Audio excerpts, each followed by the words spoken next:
থাকতে পারে, আমি আল্লাহ তাআলা এই যুদ্ধে আপনাকে বিজয় দান করব।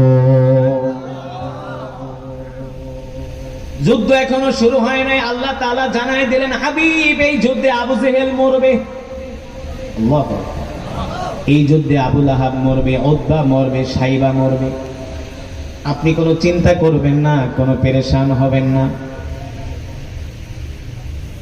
যখন মক্কার কাফেররা বুঝতে পারলো এই যুদ্ধে আবু জেহেল মারা যাবে, উতবা সাইবা মারা যাবে, তখন তারা যুদ্ধে আসার জন্য তারা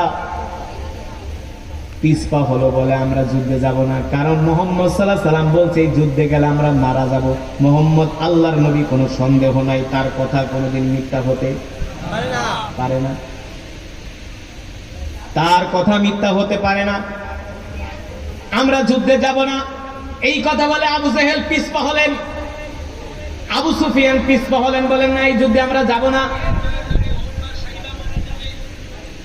ইবলিস শয়তান বলে বেটা আমি তোদের নেতৃত্ব দিব, আমি হলাম তোদের নেতা, চিন্তা করস কে, আমি তো তোদের আগে আগে আসি, আগে আক্রমণ হইলো তো আমার উপর হবে, তোরা আমার পিছনে পিছনে থাকবি, আমার হাতেই তো পতাকা।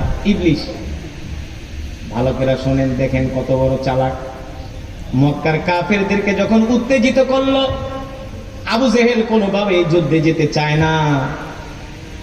মক্কার কাফেরদের আর এক শয়তান নাম হল ওলীদ ইবনে মুগীরা। এই ওলীদ ইবনে মুগীরা আবু জেহেলের বাড়িতে যায়, বেটা তুই আমগো নেতা, তুই যুদ্ধে যাইতে চাস না, তুই কি পুরুষ নাকি মহিলা? যদি তুই মহিলা হস তাহলে তোরে চুরি কিনা দিই, চুরি করে ঘরে বয়া থাক, তোর যুদ্ধে যেমন লাগবে না। এই কথা যদি কোনো পুরুষ রে কয়, সেই পুরুষ একটু একটু হলেও রাগ হয় কি হয় না, উত্তেজিত হয় কি হয় না?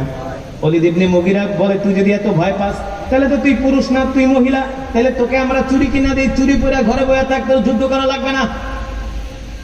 এই কথা শোনার পরে আবু জেহেল বসার থেকে দাঁড়ায় গেছে, কস কি আমারে মহিলা বললি বেটা, যা আমি যুদ্ধে যাব, আয়, এই আশাই তোর জীবনের শেষ আশা, আর কোনদিন জান নিয়ে বাড়িতে ফিরতে পারবি? যখন মক্কার 800 কাফের যুদ্ধের জন্য তারা মক্কা থেকে বের হয়ে বদরের দিকে আসলো, আস্তে আস্তে তখন ইবলিস শয়তান তাকায় দেখে, আসমানের দিকে তাকায় দেখে পাগড়ি পইরা, সাদা জুব্বা পইরা, তরবারি নিয়ে একদল ফেরেশতা নামতেছে। ইন্নী আরা মা লা তারাউনা ইন্নী আখাফুল্লাহ।